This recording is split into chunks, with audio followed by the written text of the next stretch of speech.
அன்பு வணக்கம். மணிமாறன் மணிக்கம் மலேசியர்களின் நம்பிக்கை இயக்கத்தின் தேசிய தலைவர். இன்று 9ஆம் தேதி 9வது மாதம் 2022 மாலை மணி 3:30. சரி, இந்த காணொலி என்னத்துக்குன்னா, கொஞ்ச நேரத்துக்கு முன்னுக்கு பார்த்தேன் ஒரு காணொலி. அதாவது செகு சந்திரா அப்படின்னு சொல்லி அவர் டிக்டாக்ல நிறைய எம்ஐசிலாம் வந்து கேள்வி கேட்டுட்டு இருப்பாரு. சரி, அவர் யாருன்னு எனக்கும் தெரியாது. ஆனால் ஒரு பக்கம் வந்து சரி மக்கள் எல்லாம் முன் வராங்க கேள்வி கேட்க அப்படின்னு சொல்லி நானும் பார்த்துருக்கேன்.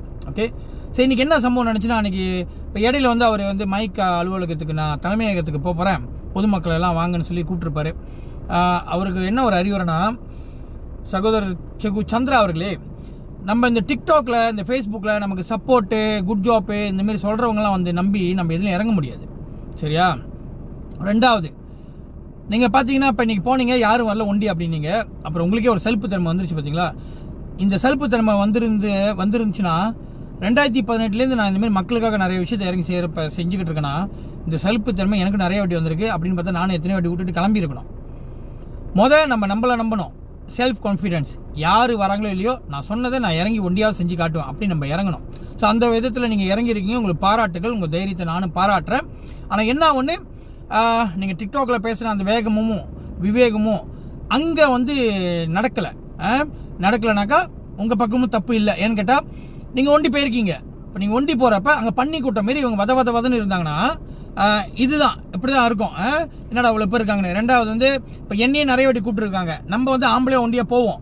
ஆனால் இவன் பண்ணி கூட்டம் மாரி 10-15 பேர் சுற்றிக்கிட்டு ஆட்சி பூச்சுன்றப்ப நீங்களாச்சும் அமைதியாக இருந்தீங்க. நான் என்ன பண்ணுவேன்னா கேட்டு போடுவேன்.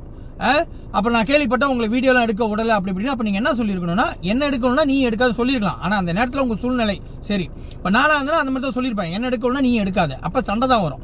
இன்னொன்று வந்து நம்ம ஒரு படத்தில் வர மாதிரி இவங்களே ஏதோ உடச்சி போட்டு நம்ம உடச்சுன்னு சொல்லி நம்ம மேலே பழிய போட்டு கூட இது பண்ணுவோம். அதனால தான் நம்ம இவனுக்கு தேடி போகிறதில்ல. இது ஒரு பொது ஃபோரமாக வச்சு எல்லா இந்திய தலைவர்களையும் வர வச்சு கேள்வி கேட்கணும் மக்கள் மத்தியில். அது சிறப்பாக இருக்கும். ஓகே, இப்போ சிவசு மாமாவோட ஒரு இதை நான் பார்த்தேன். அவர் ரொம்ப பேசிக்கிட்டு இருந்தார். ஏன் சிவசு மாமா, அவர் ஆம்பளே ஒண்டி வந்திருந்தாரு. சரி, ஒண்டி தானே வந்திருக்காருன்னு யாராச்சும் நீங்கள் ஒரு ஆள் ஒண்டியா அவர் கூட்டு போய் ஒண்டியா பேசியிருக்கலாமே. ஏன் பண்ணி கூட்ட போய் அத்தனை பேர் இருந்தீங்க? அப்புறம் யாரு இதோ ஒரு தலைவர் டத்தோவா, அவர் என்ன சொன்னார்னா, நீங்கள் டிக்டாக்ல இப்படி சொல்கிறீங்க அப்படி சொல்கிறீங்க அப்படின்னாரு. சரி, அப்புறம் இன்னொரு பெருசு ஒருத்தர் இருந்தார். பெருசு பழைய ஆளு போல இருக்கு.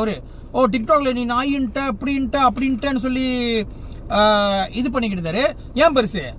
அப்போ உங்கள் டிக்டாக்ல வந்துட்டு இப்போ கே சிவான இருக்கானே, உங்கள் தலைவரோட துணைத் தலைவரோட தம்பின்னு, அவன் நாரதனமா வயசானவங்க பெரியவங்க சின்னவங்க பார்க்காம கெட்ட வாரத்தில் பொம்பளாலாம் அப்படி கேட்கறானே.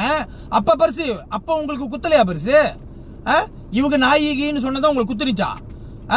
அப்ப வந்து உங்க கூட உள்ளவனுங்களாம் வந்து மற்றவங்களை அசிங்கப்படுத்துறப்ப உங்களுக்கு குத்தலையா? அந்த ரூபே, இன்னும் பிளேடு பக்கரி, இன்னொருத்த சொத்து மாடு நல்லா இந்த தவிடும் புண்ணாக்கும் அந்த மாட்டுக்கு போடுவாங்க, தவிடும் புண்ணாக்கும், அதை தின்னு வளர்ந்த மாதிரி ஒருத்தன் பெருசா இருப்பான். என்ன ராஜா இருக்கீங்க புதுசா அப்பான்றான்.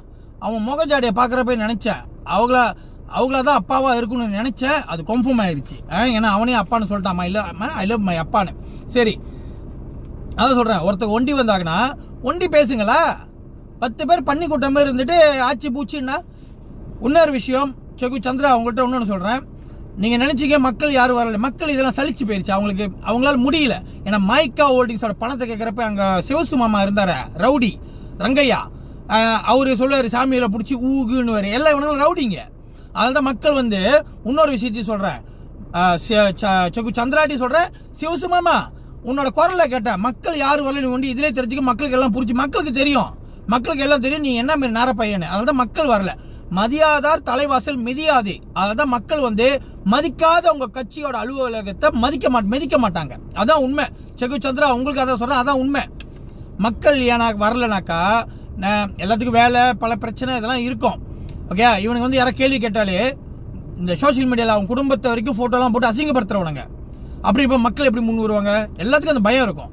ஆனா மக்கள் முடிவெடுக்க வேண்டிய காலம், அந்த நேரம், அந்த தேர்தல், அந்த வாக்கு நேரத்தில் இந்த ஒரு விரல் மைய வச்சாங்கன்னா அன்னைக்கு இவனுக்கு எல்லாத்துக்கும் நெத்தியில பொட்டு. சரியா? அதனால மக்கள் எல்லாம் பொறுமையா காத்துக்கிட்டு எப்ப எது செய்யணுமோ அப்ப செவ்வன செஞ்சிருவாங்க. இவ்வளவு நாள் செஞ்சுக்கிட்டு தானுங்களே மக்களை. அப்புறம் சிவசு மாமா இன்னொன்று நீ சொல்லியிருந்த, புக்கில் 10% தான் இருக்கு, இன்னும் 90%. உண்மையிலே புக்கில் 10% தான் இருக்கும். நீங்க 60 வருஷமா மக்களுக்கு செஞ்சது, மிச்சம் 90% வந்து நீங்க உங்களுக்கு தான் செஞ்சுக்கிட்டீங்க. அதனால அதெல்லாம் புக்கில் இருக்காது. ஓகே, சார் அதை பார்க்க எனக்கு கடுப்பா இருந்துச்சு. என்னமோ பெரிய ஒரு மாரி தைரியமா இருந்தாலும் மனசை வந்தாங்களா ஒண்டியா, அதே அவங்கள பாராட்டலாம் தான். ஆனா செகுச்சந்திரா இன்னொன்னு திரும்ப சொல்றேன், டிக்டாக்ல இருந்த அந்த வீரமும் விவேகமும் உங்களுக்கு அங்க போய் இல்லை. ஆனா அது உங்க தப்பு இல்லை தான். அதுதான் எதுவுமே வந்து நம்ம என்ன பண்ணோம், சாணக்கியத்தனத்தோட நம்ம செய்யணும். சரியா? அடுத்தது உங்களோட தவறை நீங்க கொஞ்சம் மாத்திக்கங்க. சில விஷயத்துல சாணக்கியத்தனமா தான் நம்ம இருக்கணும். இப்ப இவனுங்களை ஒண்டியா போயிட்டு அடுத்த கட்சிக்காரவங்களோட அலுவலகத்தை இவனுங்களை மட்டும் ஒண்டியா போய் பேச சொல்லுங்க, போயிடுவானுங்களா? பண்ணிக்கூட்டம் 10-20 பேர் இருந்தால் தான் இவனுங்களுக்கு வீரமே வரும். சரி, மக்கள் 15ஆம் தேதி அடுத்த வாரம் வியாழக்கிழமை 2:30 மணிக்கு உங்களை அரண்மனையில் சந்திக்கிறேன். நன்றி, வணக்கம்.